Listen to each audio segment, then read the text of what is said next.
C'est une exposition au sujet de deux grands artistes, le père, Pierre-Auguste Renoir, qui est un des grands peintres de l'impressionnisme, et l'un de ses fils, Jean Renoir, qui devient l'un des plus grands cinéastes de son temps. Le but de l'exposition, c'est un petit peu de se demander comment Jean Renoir, qui a posé pour son père au fil d'une soixantaine de tableaux et de pastels, qui a vécu entouré des œuvres de son père, il a forgé sa personnalité de réalisateur et sa personnalité artistique.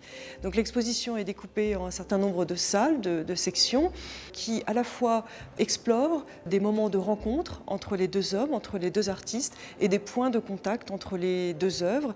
Donc pour cela, nous avons réuni des tableaux du père, mais aussi d'autres artistes. Nous avons réuni des dessins, des gravures, des céramiques, mais aussi des films, que ce soit des œuvres de Jean Renoir, mais aussi des documentaires où on le voit parler de cette relation.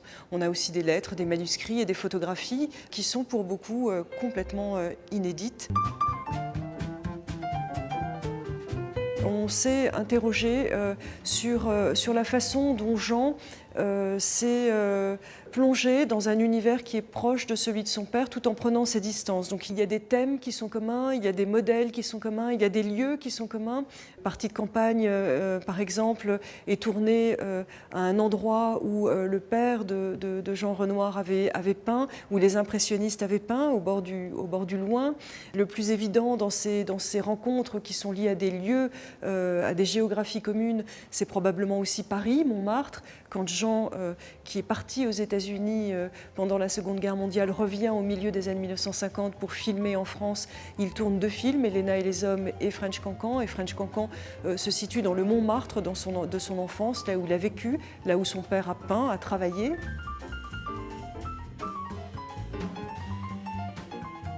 Il me semble que cette sensibilité à la nature, ce goût du plein air, du naturel en quelque sorte, réunit dans certains cas le père et le fils. Jean Renoir a très peu tourné en extérieur, mais quand il tourne en extérieur, je pense en particulier à Partie de campagne, je pense aussi au Déjeuner sur l'herbe, plus tardif, on a une même sensibilité, on a ce goût pour une nature en désordre, si je puis dire, en liberté, que l'on retrouve dans les tableaux impressionnistes de son père. Ils ont tous les deux une approche commune de la création à travers les matériaux, à travers le fer, à travers la main, si je puis dire. Jean commence à la fin des années 10 jusqu'au début des années 1920 comme céramiste, comme potier. Pierre-Auguste Renoir voulait que ses fils fassent quelque chose de leurs mains. Il était très attaché à cette idée qu'il fallait travailler de ses mains. Il avait beaucoup de méfiance pour les purs théoriciens, pour les purs intellectuels. Jean Renoir dira toujours que le film, que le cinéma, ça n'est pas l'œuvre de théoriciens, mais que c'est le côté artisanal, c'est le faire, c'est le travail avec l'ensemble de l'équipe, avec l'ensemble des acteurs qui fait l'œuvre d'art. Jean dira aussi que ce qui réunit la céramique et le cinéma, c'est le rôle que joue le hasard, les circonstances auxquelles il faut s'adapter. Et là encore, on retrouve un aspect de la pensée de son père, ce que Jean appelait la théorie du bouchon, donc cette idée qu'il faut aller se laisser porter par le courant de la vie et savoir s'adapter et ajuster pour pouvoir créer. Il faudrait aussi évoquer le rôle du modèle féminin en particulier, celle qui a été le dernier modèle de Pierre-Auguste Renoir, André Oechsling, qui va lui inspirer parmi ses plus importants tableaux de la fin, des grands nus sensuels en particulier. Donc André Oechsling, dite Dédé, deviendra l'épouse de Jean Renoir et Jean Renoir a toujours dit que c'était pour faire de Dédé une vedette, une actrice de cinéma, qu'il est devenu lui-même metteur en scène.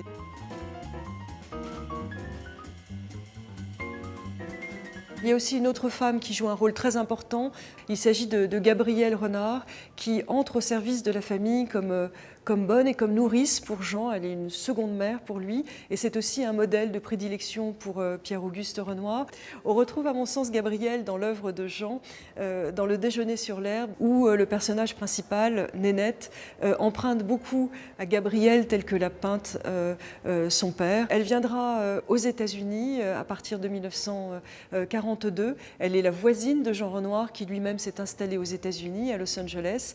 Et les conversations qu'ils vont avoir quasiment quotidiennes. Elles vont former la matière d'une œuvre de Jean Renoir très importante, qui n'est pas un film, mais qui est un livre, qui s'appelle Pierre-Auguste Renoir, mon père, et qui est un récit très vivant autour de la vie de son père. C'est peut-être ce livre et le film que Jean n'a jamais tourné sur son père.